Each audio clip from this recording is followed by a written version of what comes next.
माली समाज में ज्योतिबा फुले जो है माली समाज के थे और इनकी 9 वर्ष की उम्र में ज्योतिबा फुले 14 वर्ष के थे और सावित्रीबाई फुले जब 9 वर्ष की थी उस समय इनकी शादी हो गई थी। और तब से इन्होंने आना जाना शुरू किया था। बचपन में पहले बाल विवाह हो जाते थे, बालिका वधू भेजते थे। तो सबसे पहले ज्योतिबा फुले ने अपनी पत्नी को पढ़ाने का काम किया, पढ़ाई लिखाई करके।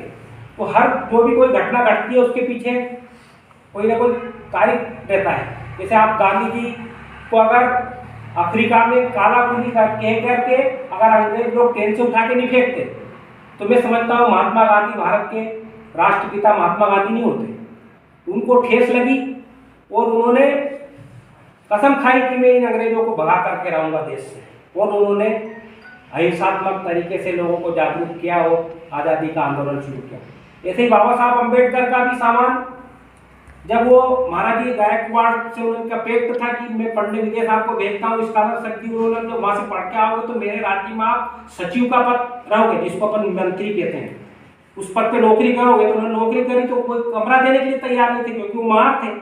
तो उनको फिर एक पारसी के घर में वो रुके थे। तो पता चल गया कि ये तो मार है, तो उनका सामान उठा करके फेंक दिया। उनने कसम खाई कि मैं पैसा दे सकता हूँ, सब कुछ दे सकता हूँ, मैं यहाँ राजा का मंत्री हूँ। दूसरे नंबर होता है राजा का मंत्री, मतलब मुख्यमंत्री का अगर कोई सचिव है तो दूसरा नंबर उसकी सबसे अच्छा देती। लेकिन मेरा सामान उठा करके फेंक दिया गया, मारने काटने के लिए तैयार हो गए, बचाया गया उनको कुछ सज्जन लोगों के द्वारा। तो उनने कसम खाई कि जातिवाद के खिलाफ मैं समता, स्वतंत्रता, भाईचारा और बंधुत्व के आधार पर जब तक ये कसम नहीं करूंगा तो मैं मर जाऊंगा। तो उन्होंने सारी जिंदगी इसके लिए लड़े और संविधान में अपनी योग्यता और विद्वता के बल पर जगह बनाई।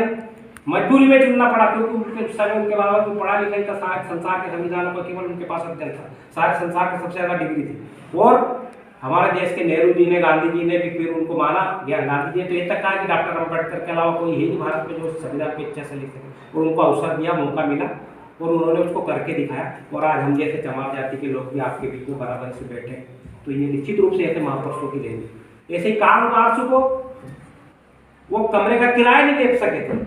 मान लो 5 रुपये महीना किराया था तो वो उसके पास पैसे नहीं थे तो फेंक दिया। तो कार्ल मार्क्स को उठा के फेंक दिया और उसका सामान फेंक दिया।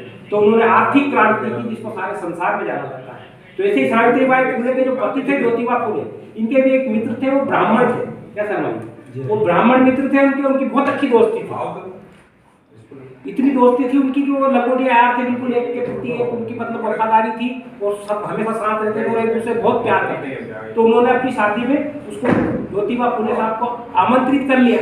अब वो बारात में साथ साथ चल रहे थे, जब पता चला कि माली का लड़का और हमारी बारात में पेशवाओं का शासन था उस समय, तो कोई आ नहीं सकता था शुद्ध समाज का व्यक्ति। तो उन्होंने पहले तो उनको धमकाया भटियाओं को, जो दूल्हा था वो उतर के नीचे आ गया घोड़ी पे से। उन्होंने बोला कि नहीं, इसको अगर आपने भगाओगे तो मैं शादी नहीं करूँगा। फिर भी लोग नहीं माने। अब महाराजा वादी उनका हुक्म कौन टाले, डराया धमकाया और जैसे तैसे करके भगाया। उनको बड़ा धक्का लगा, ठेस पहुंची कि मेरा दोस्त तो चाहता था लेकिन ये पता नहीं क्या ऐसा रिवाज है, क्या यहाँ के नियम है, कानून कायदे। तो उन्होंने अध्ययन किया, सारे धर्मशास्त्रों का अध्ययन किया, मनुस्मृति का अध्ययन किया और उन्होंने आत्महत्या करने के लिए चल दिए कि मुझे मर जाना चाहिए जब मेरा दोस्त के साथ आदमी। फिर उन्होंने देखा कि एक व्यक्ति को गले में हांडी थी और कमर पे झाड़ू थी और बड़ा खिलखिला रहा था, वो झाड़ू वाड़ू लगा रहा था सड़क पे। तो उनने देखा, उससे पूछा तू कौन है, क्या है, तो तेरा इतना अपमान, जब भी तू जिंदा है वो हंस रहा है, तुझे कोई दुख नहीं है। कहे क्या दुख है, ये मेरा काम में जो कर रहा हूँ मैं तो खुश हूँ। मैं वो उसको खाने पीने को मिल जाता था, बड़ा खुश था, अच्छा तंदुरुस्त हेल्थी आदमी था।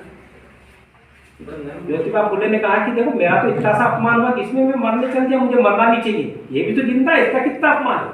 उन्होंने कहा कि नहीं, इस व्यवस्था को मिटा के रहूंगा और इसका कारण केवल है अशिक्षा और अज्ञानता। और अशिक्षा और अज्ञानता को मिटा के रहूंगा, जिंदा रहूंगा और चाहे कुछ भी हो, चाहे मुझे कोई फांसी चढ़ा दे, मैं लोगों को शिक्षित करने का काम शुरू करूंगा। और सबसे पहले अपनी पत्नी को पढ़ाया और स्कूल खोले, अछूतों के भी स्कूल खोले, दलितों के भी, पिछड़ों के भी, सबके। और महिलाओं के 18 स्कूल पूना में उन्होंने खोले। घर से उनको निकाल दिया, दबाव डाला। तो फिर ये जहाँ भी सर ने बताया कि उनको एक साड़ी रखना पड़ती थी, ये भी सब हुआ। ऐसे सारे कार्यक्रम हुए और इस तरह से उन्होंने देश के अंदर भी धीरे धीरे जब एक जगह स्कूल खुलेगा, दूसरी जगह खुलेगा, तीसरी जगह खुला, उसकी शुरुआत हुई और सारे दक्षिण भारत में शिक्षा का विस्तार महाराष्ट्र से गया, फिर धीरे धीरे उत्तर भारत में भी आया। अंग्रेजों का शासन था, उसके बाद में उनके स्कूलों में तो था शुरुआत, लेकिन महिलाओं को नहीं भेजते थे, अपने लोग स्वयं ही नहीं भेजते थे, क्योंकि धर्म नष्ट हो जाता था, नुकसान हो जाता था।